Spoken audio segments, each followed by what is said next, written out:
Hi, my kid is in 6th grade. My question is extension to his question, okay? No matter whatever it is, the battleground is set, okay? But what we see is like only one sample question paper in the math and in Parcc or Pearson, that one, okay? So very few sample tests. I know that you say that we are not test prep school district, okay? But if there is anything you guys can do, can you shed like at least 3-4 sample tests in the language and arts and another 4 in the math? The reason I'm asking is this: there are a lot of tricky things out there. For example, my son was doing this, the English test. There is a scroll bar, whatever the width of your screen is, okay? And in the middle of that, okay, there is one more scroll bar, which the kid can easily not access that. Even I myself, 20 years of a programmer, okay, in IT industry, I forgot that, okay. So when we went for the finally to see the grading, okay, it says that you didn't answer this question. There are 2 questions in that. One question is visible, one question is hidden, not the regular scroll bar, okay. It is hidden under there is one more scroll bar came up over there, okay. It is really hidden over there, okay. So unless and until I spend like 10 minutes, where the hell why this has been saying, okay, and then I scroll down, then only I could able to figure it out, okay. So we need, okay, I mean, if you guys have any access to, I mean, I'm sure like you guys have like got some sample tests and they are doing, okay. We need, being parents, we need those tests. All we see is only one test in this Parcc and this one. And whenever we ask our kids, they are saying is, hey, this test, Dad, I did. How many times you want me to do this, okay? So we need some sample tests, because if the NJ asks, it is not like that. We had like from years and years of history where we had these things, okay? And suddenly you put only one sample question and you are asking the kid to take that, and the parents, how do we prepare? Okay, fair enough. Okay, well, a couple of things. One, good news. The state just released on Monday performance-based assessment samples. So those are linked to our site. Our kids are going to engage in them here in district, but certainly as parents you can look at them at home. Scroll bar wars, competing scroll bars drive me nuts as well. So you certainly have my understanding and sympathy. The good news on Parcc is before the child actually finishes the test, they are able to review all of their items, and it'll say this item was flagged, this item was answered, this item was unanswered. So if this was actually a scoreable test, they would see they left this question blank and then be able to go back and complete that. We're also very, in addition to not being a test prep district that does test prep for test prep's sake, there aren't a lot of release samples out there. And before we put kids on platforms that might be inconsistent with Parcc and perhaps confuse them more or not of high quality, we spend a lot of time thinking about what we want to engage our kids in. Yeah, where are those samples? Can we get any websites, or is this only for school? Is the parents are going to receive a special email for that? These are public websites. It'll be this presentation along with the website that the district has created specifically for parents will be linked on the very top of the district homepage tomorrow. The videotape of this presentation will need a little editing from our award-winning editing team, and we'll get that out to you guys as quickly as possible as well. It'll be hosted on our district site. Thank you. I wanted to share one other piece of information. As an example of what we're doing to help kids see these kinds of questions, as a district, teachers have had professional development of what the test content and item types are like, and teachers are developing those things which are aligned that they're using instructionally with the students. So for instance, the type 2 math problem that was projected tonight is not part of a released sample. There are very limited numbers of released samples. That's one that was developed in district that matches the specifications and focus of the test. We'll move on, but just so you know, we created the parent portal. As the state releases more and more of these samples, we'll make sure they get right up there. So please keep connected to that portal. Hi, this is Blissy. I have 2 kids in elementary school, almost asleep there now, so I'll make it quick. They did your homework. Yes, they did. So, do we expect to see any sort of pre-Parcc technology assessment tests maybe, as we go along, because, as a parent of elementary school kids, I think we are most worried about some of the skills that maybe, other kids in middle school or high school don't have. And so maybe, if we have some sort of an assessment of their technology at school, maybe we can make our parent-teacher conferences more, targeted towards maybe visiting the teachers there and, having a better conversation. That's a great question. Our computer lab teachers at the elementary level, as you mentioned, do have a formal curriculum, and they do assess students and look for the progress that they are making. So I would encourage you during parent-teacher conferences to sit down with your lab teacher. Certainly you can call them in advance and ask to speak with them about your child's performance, but it is a full curriculum, and our teachers are assessing our students and looking to see, just like the rest of our classroom teachers, how they can differentiate to support those students that need additional support. As the hour draws close to 10 o'clock, I'm happy to stick around here and answer questions. I want to make sure my team is ready to support and supervise and educate your children tomorrow, so I want to let them get a couple of hours sleep, but I don't need sleep. I'll stick around and talk with you guys for as long as you'd like. So we'll take these questions. You guys, thank you very much for sticking around with us. Thank you very much to everyone. Thank you. And just one more question. I heard you say multiple times that we are not a test prep district. So can you just expand on what would it have been like if we were a test prep district? I love that question. And sorry, just as a follow-on, are there actually districts in New Jersey that are test prep districts, in your opinion? I don't want to speak for any other district, but I can tell you what a test prep district could look like. There are reproducible books that teachers could take off a shelf, or teachers can download worksheet after worksheet after worksheet that would have students doing rote skills, or have students responding to the same types of questions with limited engagement, limited collaboration, limited feedback from their peers, limited opportunities to hear higher level students model and articulate their thinking. There's a whole lot of things that we could be doing, but instead our teachers spend significant time planning wonderfully engaging lessons, collaboratively planning these units of study to engage kids in the types of things we want them to be doing. Process and application, not just lower level basics questions. Okay, so that's what that means, like when we say, test prep, that means we are just worried about getting the basics done and then just start preparing for the test. If you go into Barnes & Noble and you go to the test prep section and pull a book off the shelf, there's probably a lot of traffic. I think that aisle's pretty well visited these days. You can purchase lots of you can purchase lots of Parcc books. The problem is most of them are NJS books that have a new sticker on top. So be very careful what you purchase. But yes, there's a lot of very generic test prep things out there. We really want to engage our kids in something that's meaningful. Thank you. Hi, my kid is in 7th grade middle school. I see that everybody is taking enough precautions to make the test fair and to be fair. But I see, I think same day, there's two sets of students taking AM and PM. I guess it's the same subject and same test or same content. Then like one set of students will be taking the AM and second set of students will be taking the PM.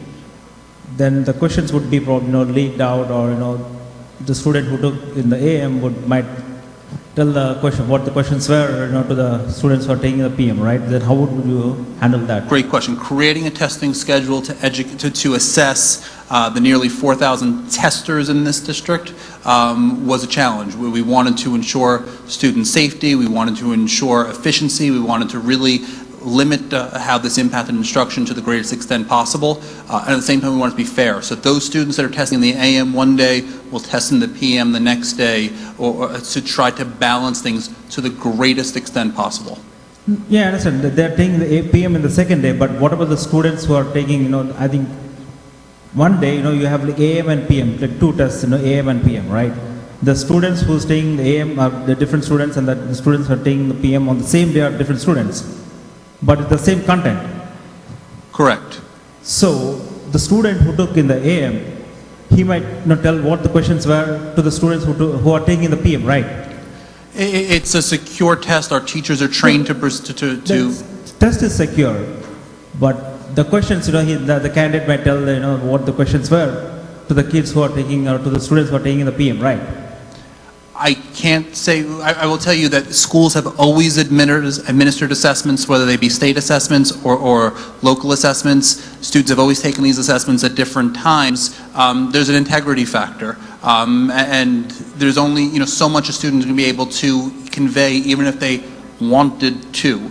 We run very tight security in these classrooms. Cell phones are not permitted. Students have to turn their cell phones in. So we try to the greatest extent possible, under the state's guidance and Pearson's guidance, limit the potential for students to pass along that information. Yeah, I mean, they can meet in a restroom or in a lunchroom, the cafeteria, and everybody, would be like sitting together and talking and write. Well, English I can understand. For math, like simple question like what does the equation was, what the answer was, it's very easy. Oh, I did this mistake, but to correct this, don't do this mistake. With our character gone. education programs, we really teach our kids integrity. We know families in North Brunswick do the same. I know, we understand, probably, kids don't want to tell, what the question was or all the answer was, but still, this is, the kids are kids, they might want to talk and tell, and then we do everything we can within the power of the district to ensure the integrity and validity of the assessment results. So how much gap do you have between two tests in a single day? Amy, hour and a half? Yeah. About an hour and a half. Okay, anyways, thanks. Thank you. And they're engaged in instruction in between. It's not, they're sitting chit-chatting. Right. They're supervised by teachers, and they're The place engaged where in that I think would be most damaging to the high school, and it doesn't exist in the high school schedule. So in the high school schedule, all 10th graders are taking the same section all at the same time. Oh, that is So there fine. won't be that issue of testing. Okay. Yeah, because middle school, I know there are like a lot of kids, and it's difficult, for everybody, to take at the same time, and because of lack of. More supervision is not really. Okay, if you're taking care, that's fine. The nature of the questions makes it difficult to share the correct answer because you have to explain your thinking. It's not like the old kinds of tests that we're used to think about where I could pass you in the hall and go A, B, A, D, E, That's D. right. But at least, for this equation was, I already knew what the answer was, but I didn't have time or something like that, Because earlier, one of the gentlemen was asking, one student gets, 10 minutes and, I got only 2 minutes, and that's not like fair, because definitely kids would be pointing out, saying that, no, he had, 10 minutes, or, somebody told what the answer was, that's why, they got, high score, and they did not get the, better score. But if you're taking care, that's fine. Just wanted to know. I guess you might have already known about it. Thank you. Again, my question is geared more towards the implementation of Parcc, and I just wanted to ask, earlier in the beginning of the program, you guys mentioned that Parcc would enable us to compare our students more comparatively across the nation because it would be more standard. But then later on, you guys mentioned that it went from 26 states down to 9 states. So how do we compare nationally with only 9 states, number one? Number two would be, if 17 states dropped out of Parcc, what happened? Why did 17 states drop the program? And why did we decide to pick it up? Well, I don't want to speak for the other states or our own state because we weren't involved in that decision. I will say that we were very excited to be able to compare the results on the same assessment. Fortunately, the assessments that will be administered across the country must, for the Common Core states, which are 42 states, must assess the standard. So there will be some common benchmarking within the individual assessments. But New Jersey has been on the governing board of Parcc. They've been very involved. I don't want to editorialize this, but and this is somewhat speculative, but I will tell you this. As I mentioned earlier, New Jersey and Massachusetts, year in, year out, the top schools in terms of performing on the national assessments. Other states that perhaps were boasting very high test scores, but lower NAEP, standardized test scores on their state assessments, but posting lower NAEP scores, perhaps got nervous that their results, they might go off a cliff a bit more than a state like New Jersey. We're confident in our instruction. We're confident in our schools. We believe in our kids. I think we're going to fare well. I think it's going to be a transition, but I think we're going to fare quite well. Perhaps other states weren't as confident. That's just my opinion. Just a comment more than a question about technology and moving forward. You know, a couple of the districts that surround us already issue iPads to each of their students.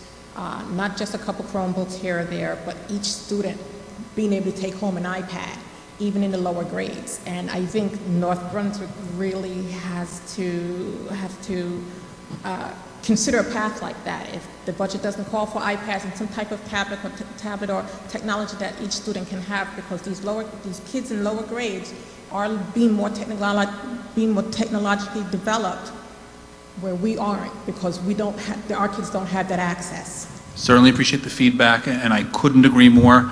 We are, as Dr. Z said, we're continuing to phase in these resources. Our elementary kids have a ratio of about 1 device to every 3 kids between what they have in the classroom, the iPads that they can borrow to share in the classroom, and additional Chromebooks that they can borrow to bring in the classroom. So we have a better ratio. I'd love to see us 1-to-1. I'd love to see a kid with a Chromebook and an iPad and a smart board here for the whole class instruction and small group instruction, but we need to get there. But I couldn't agree more. We certainly want to provide resources that are going to help our kids continue to grow and achieve. I have few questions, and some of them were answered and some of them were not. My first and foremost question, and I'm wondering why nobody asked, so I might be the only one confused. The teachers, when they kept on talking about the English and literature, they kept on saying that they will write a short answer, they will write an essay. Where are they writing? They're typing, or are they writing? They are typing a written response. Okay, so they're typing. And the second part is that when the tests are taken in March, they will be the first 2 sections, meaning there won't be the prose section. So when they will be taken in the March, they will just be hitting like multiple choice buttons on English, correct? The end of year assessment that they take in May will be strictly automatically scored items, things that they're able to drop and drag, highlight, multiple choice, selecting the correct answer. The performance-based assessment will include all of those item types, and in addition to that, items that students need to write and explain their thinking, write and to create a written response to prompts. Okay. Yeah. My second question is about accountability. I don't see that in any of our schools, any of our curriculums. There is a general guideline as to my teacher is covering this or that or here or there. But I do not see a deadline that this must be done by this time or this must be done by that time. Every teacher in classroom is following something different if I were to ask my child's friend in another class. And I'll give you an example, and you'll again say that this is the first time we are doing Parcc, so it's not relevant. But last year when my daughter was taking science NJ Ask, in the last week or last couple of weeks, there were like literally stacks of paper sent home because things were not covered. So in that way, they were like, okay, my teacher went over it, but she asked me to go home and study it. So there were so many concepts that were not taught. And now, even in English, there are going to be concepts on science which you'll need to evaluate. So my question is, and I have no problem teaching my child, I'm one of the parents who can teach my child, but at the same point in time, if you are giving the material so late, it would have been just easier if you gave it to me in December and say, look, listen, this is not, I'll not be able to cover this. You have 5 months, you cover it. Rather than me sitting there and trying to get all this crammed in. Now I'm just making her cram. I'm not teaching her. I'm making her cram. Learn this, answer this, and get out of it. Okay. A couple of responses to your comments. One, we have pacing guides in North Brunswick, and we have units of study that are taught consistently at all grade levels in each elementary school. And our curriculum is consistent in middle school and high school as well. So teachers are covering the same concepts, the same genres, the same units at the same time. So in terms of accountability, our supervisors are supervising teachers, they're checking lesson plans, we're administering common assessments that assess students' mastery and progress and growth on those standards-based units and lessons. So I certainly would be happy to speak to you about your individual daughter's experience, but I assure you, as a district, we are very consistent, and teachers are held accountable. We look at that data, as we mentioned, looking at multiple measures throughout the evening.